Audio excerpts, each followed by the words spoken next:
Hello guys, मैं रुस्तम और आप दिख रहे हैं नॉन लाइफ। हम लोग पढ़ लो बिहार बोर्ड का 10th क्लास का इकोनॉमिक्स यानी अर्थशास्त्र।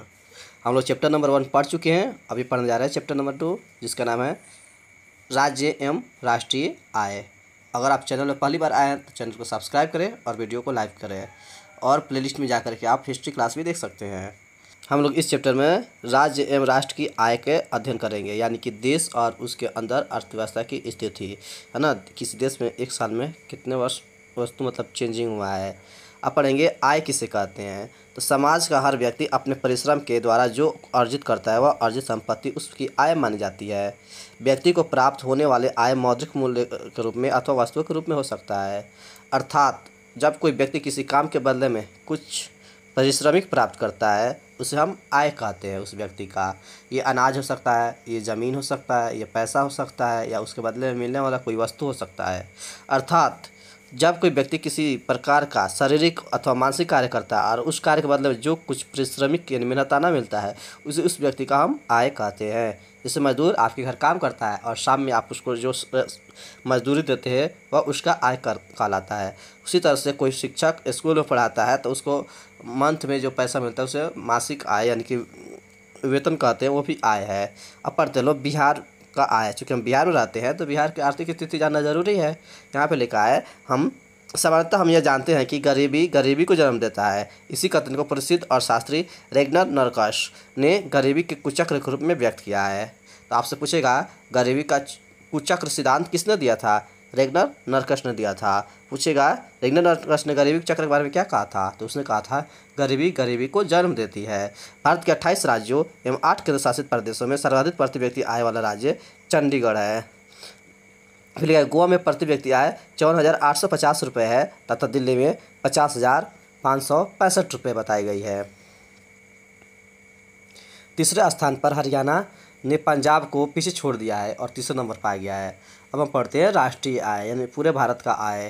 तो राष्ट्रीय आय का मतलब है किसी देश में एक वर्ष में उत्पादित वस्तु एवं सेवाओं के कुल मूल्य से लगाया जाता है। वर्ष भर में किसी देश में अर्जित आय की कुल मात्रा को राष्ट्रीय आय कहा जाता है। यानी भारत के अंदर में एक वर्ष के अंदर कितने वस्तु एवं सेवा उत्पादित किया गया है उसके मूल्य को हम क्या कहते हैं? राष्ट्रीय आय कहते हैं।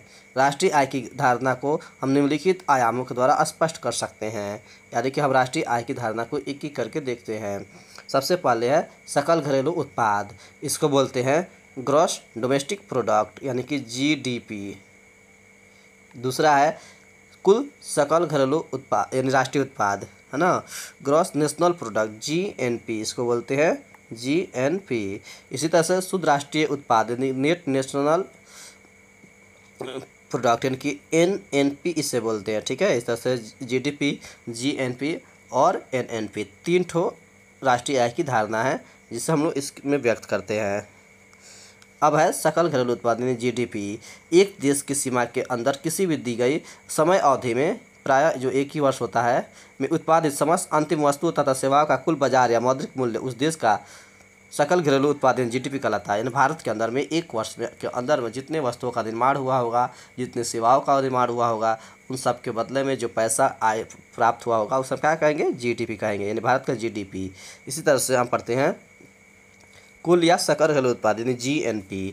तो किसी देश में एक साल के अंतर्गत जितनी वस्तुओं तथा सेवाओं का उत्पादन होता है उनके मौद्रिक मूल्य को कुल राष्ट्रीय उत्पादन कहते हैं। कुल राष्ट्रीय उत्पादन तथा सकल घरेलू उत्पाद में अंतर है कि कुल राष्ट्रीय उत्पाद का पता लगाने के लिए सकल घरेलू उत्पाद में देशवासियों द्वारा विदेश में उत्पादित वस्तुओं और सेवाओं का मूल्य जोड़ दिया जाता है तथा विदेशियों द्वारा देश में उत्पादित वस्तु और मूल्य को घटा दिया जाता है। GNP में एक काम करते हैं कि भारत के जितने भी लोग बाहर जाकर पैसा कमाए हैं और वो उस पैसा को भेजे हैं भारत में, तो उसको GNP में क्या करेंगे? जोड़ देंगे। जबकि जो भी आदमी विदेश का है जो भारत में काम करके अब पैसा लेकर जा रहा है उसको हम घटा देंगे। अब हम पढ़ते हैं NNP। कुल राष्ट्रीय उत्पादन को प्राप्त करने के लिए हमें कुछ खर्च करना पड़ता है, अतः कुल राष्ट्रीय उत्पादन में से इन खर्चों को घटा देने से जो शेष बचता है वह शुद्ध राष्ट्रीय उत्पादन कहलाता है। कुल राष्ट्रीय उत्पादन में से कच्चा माल की कीमत, पूंजी, घिसावट, मरम्मत किए गए व्यय एवं कार एवं बीमा व्यय घटा देने से बचता है उसे हम राष्ट्रीय उत्पादन कहते हैं। जैसे किसी ने कंपनी खोला, कंपनी खोलने में उसको 100 करोड़ रुपया लगा और उसने कंपनी में 1 से 50 करोड़ का कमाई किया।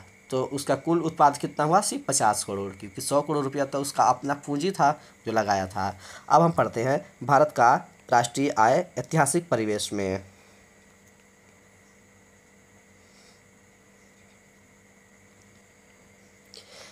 सबसे पहले भारत में 1868 ईस्वी में दादा भाई नौरोजी ने राष्ट्रीय आय का अनुमान लगाया था। उस समय वे प्रति व्यक्ति आय 20 रुपये बताए थे। यानी पूछेगा भारत का राष्ट्रीय आय का गणना सबसे पहले कब और किसने किया था? तो 1868 ईस्वी में दादा भाई नौरोजी ने किया था, और उस समय भारत का प्रति व्यक्ति आय कितने रुपये बताया गया था? 20 रुपये। 1848 और 49 के लिए देश की राष्ट्रीय आय 8,650 करोड़ रुपये थी तथा प्रति व्यक्ति आय 246 रुपये 90 पैसा थी। यानी जब भारत आज़ाद हुआ है ना, उस समय जब गणना किया गया आंतरिक सरकार में, तो 8,650 करोड़ भारत का राष्ट्रीय आय था और 246 रुपये 90 पैसा प्रति व्यक्ति आय था, यानी एक आदमी कमाते थे।